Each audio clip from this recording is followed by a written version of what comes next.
On the broadcast today, we woke up extra early to check out the 5 a.m. Pep Rally. Ebola is in America. We find out how to stay healthy. And we see what happens when people can't hear. All these stories and more because Wildcat News starts now.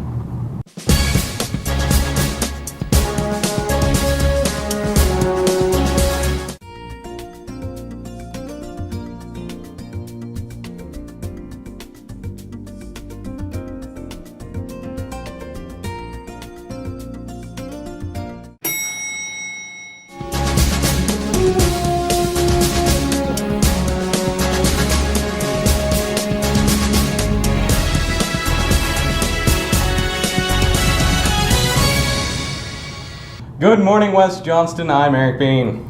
And I'm Katherine Serrell. Friday, students had an early start to their day for the 5 a.m. Pep Rally. Callie Bailey and Austin Williams tell us more. The pep rally was at 5 because the news crew came because we were the game of the week. I'm not a morning person at all, so it was really hard to get up, but I knew I had to do it and support our school, so I pushed through. It was really early, but I had lots of fun. There actually was more people than I expected there because since it was so early, I figured no one would really go, but there was actually a lot of people. The pep rally was very fun. I mean, you saw a lot of friends, even though it was early in the morning.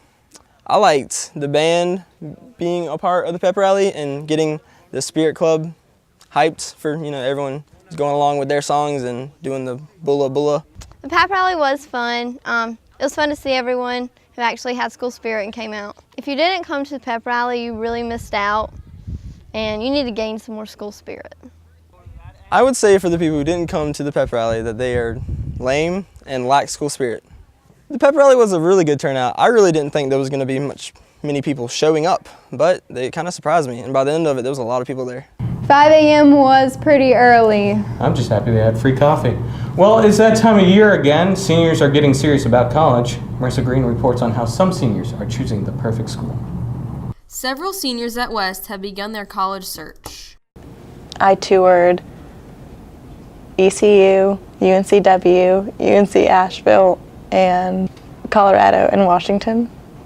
All these colleges had what I wanted to go into, which was acting, communications, and business. My favorite college was UNC Asheville because it was just a pretty campus and they had the students' artwork out in the campus, like in the fields and in the woods, so everywhere you went you would see their artwork. Yes, I am planning to attend one of these colleges, but I don't know which one yet. Braden Mills shares his experience at NC State. I toured NC State because that's where I plan on going to. That's like my main focus. That's the only college I'm really trying to apply to because I'm really trying to go into the engineering program. It was really cool being able to walk around and just kind of see what college life is like. Being able to see what everybody goes through on a daily basis, where they go, how the classes are set up and everything was pretty cool. Morgan Daughtry tells us about her college visit. I toured Barton College in Wilson. I toured Barton because I'm interested in the nursing program and the size of the campus. I'm not sure if I want to go to Barton yet. I just want to see what other opportunities I have. Yes, I'm really looking forward to touring UNCW soon, and I want to tour Western Carolina. My favorite part of Barton was the campus because it was so beautiful. I'm Marissa Greene, Wildcat News. Thanks, Marissa. Well, you probably heard the news. Ebola has made its way into the United States. What? Am I going to die? Just watch and all will be explained. According to the World Health Organization, Ebola is a severe and often fatal disease that began in remote villages in Central Africa but has since spread. Thomas Duncan, who traveled from Liberia to the United States, is currently being held in isolation in a Texas hospital for the disease. His arrival and possible transmission of the disease has raised fears of an Ebola outbreak in the United States. Lauren LeClaire explains her fears and if she believes the disease will spread to JOCO. I would say I am afraid of Ebola just because it has flu symptoms and you don't know of it until you're already at the hospital. I don't think that Ebola would come to JOCO in the future just because we're taking a lot of precautions in the United States. It's only in Texas right now. The CDC confirms the disease is contained. However, LeClaire reminds us on ways to stay healthy. I think would be washing your hands before and after you eat, when you come in contact, like at school, eating right, and exercising. Yeah, I think West Johnston's fine from Ebola. Just in case, I think I might use a little extra hand sanitizer every now and then. Same. Cover that up, Erik. Gosh, this week, Jarrett Spann asks, what's your favorite part of fall?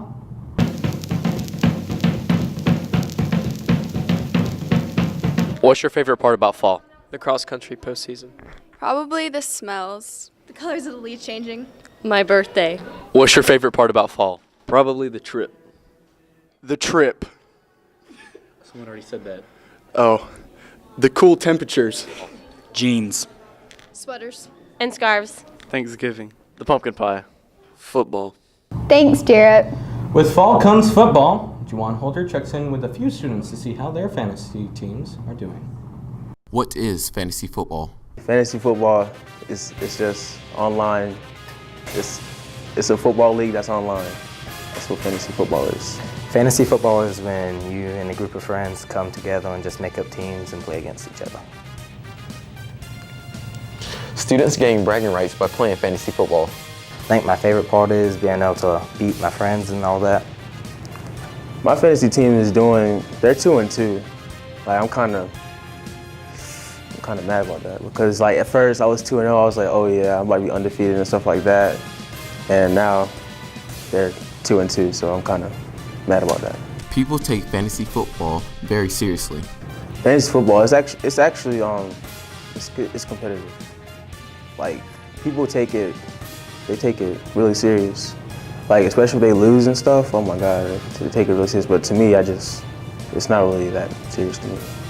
Fantasy football is very competitive. Some people take it differently than others. To me, it's not that important. It's just fun. I play fantasy football because it gives me something else to do than just be at home. It gives me a break from homework. Just be able to look at it once or twice. I'm Jowann Holder, Wildcat News. Thanks, Jowann. The ASL students are immersing themselves in their language. Jaime Snover gives us more. American Sign Language students play the part of a deaf student for an entire day. Ashley Dolan shares her experience with the assignment.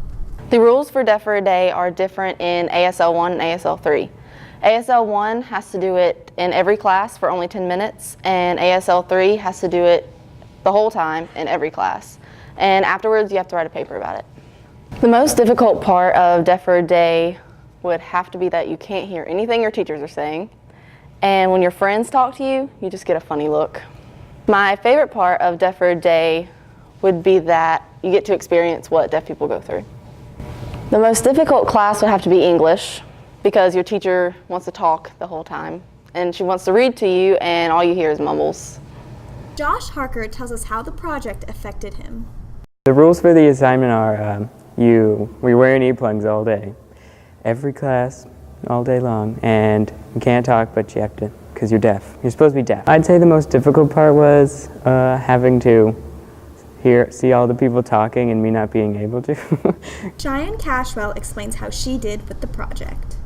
The rules for the assignment are you have to wear your earplugs all day. You're not allowed to talk to anyone. You have to sign to everyone. You're only allowed to take them out for lunch and after school. My favorite part would have to be just being able to experience what deaf people go through. I'm Jaime Snover, Wildcat News. Thanks, Jamie. Well, that's all for this week. If you have any questions, comments, or story ideas, email us at wjstudentmedia@gmail.com. Also, if you want to watch Wildcat News at home, on the go, or catch up on past episodes, go to wildcatscratchpost.com/wildcatnews. I'm Katherine Serrell. And I'm Erik Beene. Thank you for watching and have a great day.